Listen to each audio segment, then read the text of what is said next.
Hello everyone, welcome back to Rimi's palette. কেমন আছো তোমরা সবাই? আশা করি সবাই খুব খুব ভালো আছো। আমিও খুব ভালো আছি। আজ শনিবার, এখন কিন্তু বাজে প্রায় সকাল 8:30 পৌনে 9টার মতো।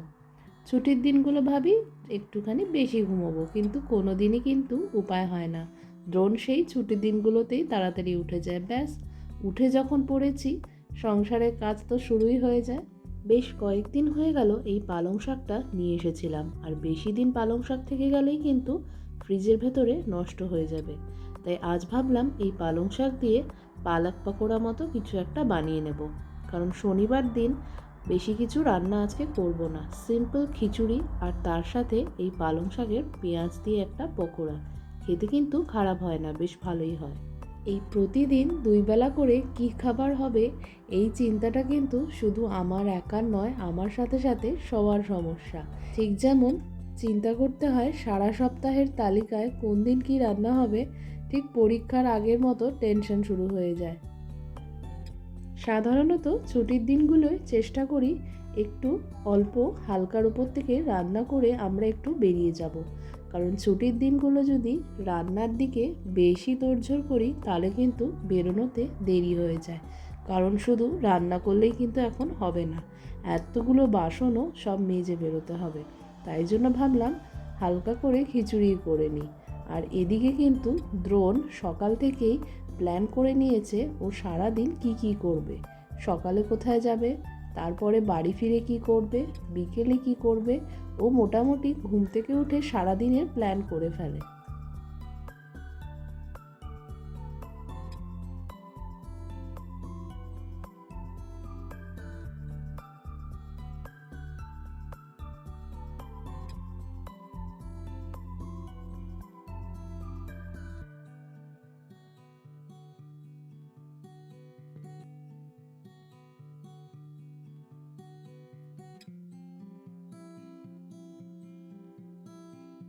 খুব বেশি বাজার করার মতো এই সপ্তাহে কিছুই ছিল না, তাও শুভ বলল একটু বেরিয়ে আসি। সারাদিনে একবার না বেরোলে ঠিক মনটা ভালো লাগে না। ওই একটু সিটি সেন্টারের দিকেই গেছিল। আজ বলছে রাত্রেবেলা মাশরুম করবে, আর ও মাশরুম করলেই একদম পুরো বিয়েবাড়ির মতো করবে। ও আবার খুব হালকা ফুলকা রান্না করতে পারে না। এত পেঁয়াজ রসুন ফ্রেশ ক্রিম সমস্ত কিছু দিয়ে আজকে ও এই মাশরুম রান্না করবে। মাঝে মাঝেই বাজারে এরকম ফ্রেশ মাশরুম চলে আসে, আর যখনই শুভ দেখতে পায় ও নিয়ে চলে আসে, কারণ ও মাশরুম খেতে বেশ ভালোই বাসে। এই যে দেখছি সাথে পেঁয়াজও নিয়ে এসেছে। আর এই লঙ্কাগুলো কিন্তু আমাদের এখানে কেনিয়া থেকে আসে। কেনিয়া থেকে আসে যেহেতু লঙ্কাগুলো কিন্তু বেশ ঝাল থাকে। দেখলে অতটা বোঝা না গেলেও রান্নায় কিন্তু দিলে বেশ ঝাল হয়। তাই আজ শুভ দেখতে পেয়ে নিয়ে চলে এসেছে।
প্রায় 3টে মতো বেজে গেছে।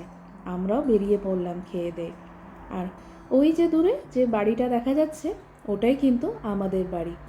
সাধারণত বাড়ির খাটে বসে থাকলে ওখান থেকে ফার্নিবল স্ট্রিটটা পরিষ্কার বোঝা যায়। ঠিক ওই জানলাটা থেকে কিন্তু আমরা তাকিয়ে থাকি রাস্তার দিকে। আর এই হচ্ছে সেই ফার্নিবল স্টপ। এখান থেকেই আমরা এখন যাব মেডো হলের জন্য।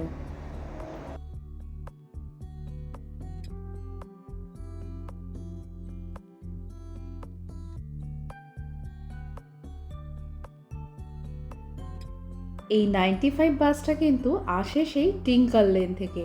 টিঙ্কার লেন থেকে ছেড়ে বলে হিল হয়ে সোজা ফার্নিবল আসে। তারপরে আমাদের স্টপ থেকে একেবারে আমাদেরকে নিয়ে সোজা এটা চলে যায় মেডো হল। আর এই সেম রাস্তা দিয়েই কিন্তু দ্রোণ প্রতিদিন স্কুলে যায়, তাই হাঁ করে বাইরেটা দেখছে। আর বারবারই আমি ওকে বলে যাচ্ছি যে এর পরেই কিন্তু স্কুলের স্টপ আসছে, চল তাহলে আমরা তোকে স্কুলে নামিয়ে দিই। ব্যাস এই কথাটা বলার দেরি, ও কিন্তু বুঝতে পারছিল আমরা ওর সাথে মজা করছিলাম। আর এই বাড়িগুলোর বাইরে গোলাপ ফুলগুলো দেখতে কিন্তু ভারী ভালো লাগছিল। বিভিন্ন রকমের গোলাপ ফুলের এখন চাষ সবাই নিজেদের বাড়ির বাইরেই করে থাকে।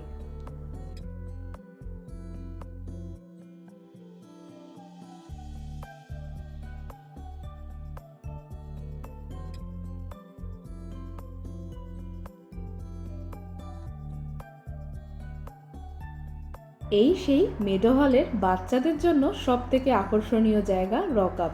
এখানে কিন্তু বিভিন্ন বয়সের বাচ্চারাই খেলে থাকে। আলাদা আলাদা এজ লিমিট করে দেওয়া আছে প্রত্যেকটা সেকশনের জন্য। দ্রোণ কিন্তু মেডো হল এলে প্রত্যেকবারই একবার রক আপে আসে, তবে ও এখন এইগুলোতে কম ট্রাই করে, ছোটোগুলোতে বেশি যায়।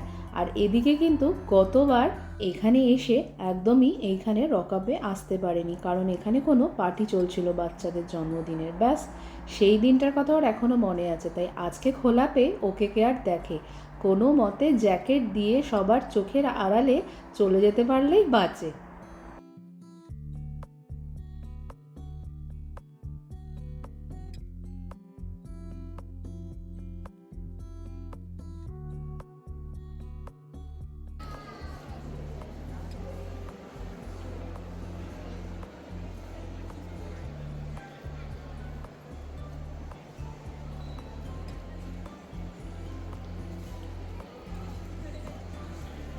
যাচ্ছি একটু আইসক্রিম আনতে, দেখি কোথায় পাওয়া যায়।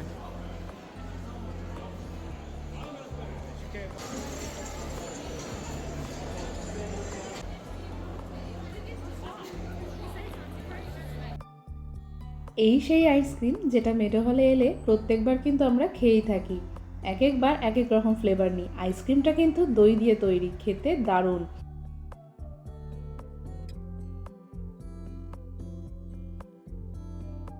প্রায় ঘন্টাখানেক রকআপে কাটানোর পরে দ্রোণ আর শুভ দুজনেরই না বেশ খিদে পেয়ে গেছে। ব্যাস এবারে ফুড কোর্টে এসে অনবরত একটাই প্রশ্ন, রিমি কোথায় যাব? আমি বললাম আজ তো আমি খাবো না, তোমরাই খাবে, দেখে নাও কোথাও একটা তোমরা খেয়ে নাও। কিন্তু সেই একই প্রশ্ন, তুমি বলো কোথায় খাবো? আমি বললাম মোটামুটি এখানে সব দোকান থেকেই আমরা খেয়েছি, তো একবার এই নতুন দোকানটায় ট্রাই করলে কেমন হয়। অবশেষে সবারই ওই দোকানটাই পছন্দ হলো, গিয়ে আমরা অর্ডার করে নিলাম।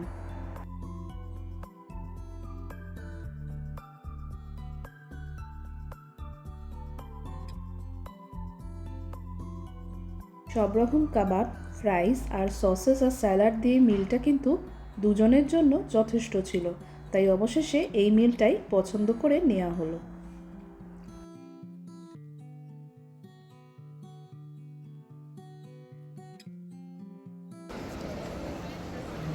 কি বাবাই এটা?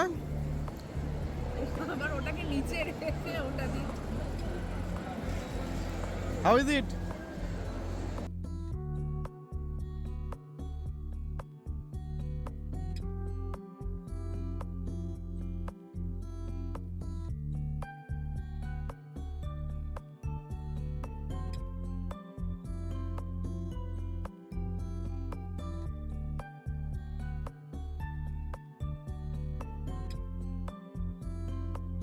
এবারে বাড়ি যাওয়ার প্রস্তুতি। হঠাৎই চোখে পড়লো এই হ্যান্ডমেড কসমেটিক্সের দোকানটা। ঢুকেই দেখছি কি সুন্দর হ্যান্ডমেড প্যাডিকিওর ম্যানিকিওর করার জন্য প্রচুর জিনিস পাওয়া যাচ্ছে। Face mask, face wash, hand wash থেকে শুরু করে সমস্ত কিছু এখানে হ্যান্ডমেড। প্রত্যেকটা জিনিসই দেখছিলাম, কারণ এই জিনিসটা কিন্তু আমাদের কাছে খুবই নতুনত্ব।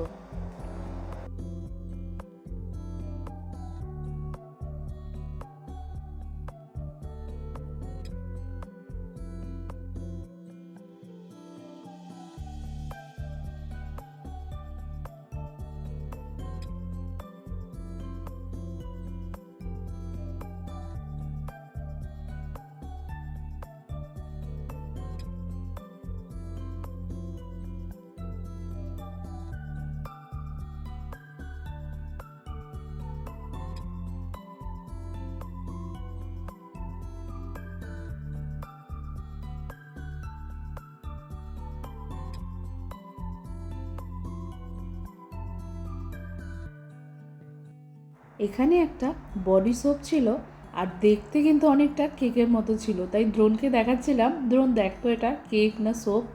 দ্রোণও কালারটা দেখে ভাবছিল এটা কেক, কিন্তু ওকে তারপর ওর বাবা বললো, দেখ এটা কিন্তু বডি সোপ, তাও আবার হ্যান্ডমেড।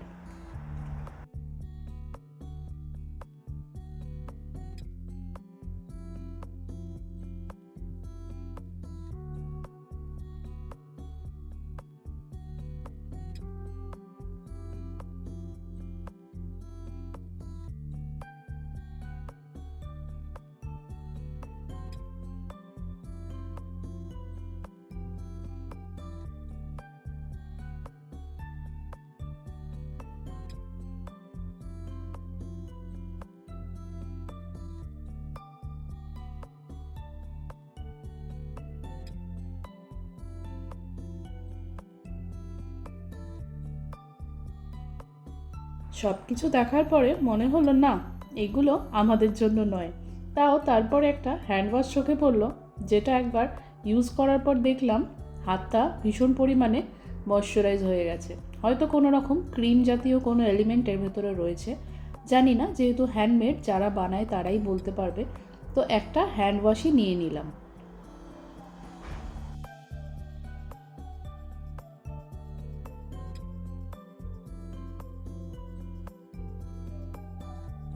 শেষে এখন বাচ্চাদের এক্সপেরিমেন্ট করার পর্ব।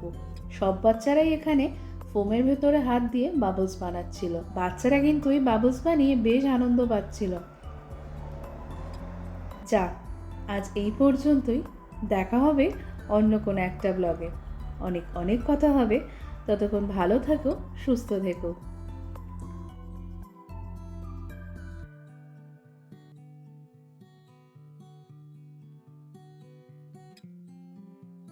Dip your hands in fully. Dip your hands. Dip your hands. Right in. And then hold them out as flat as you can like that.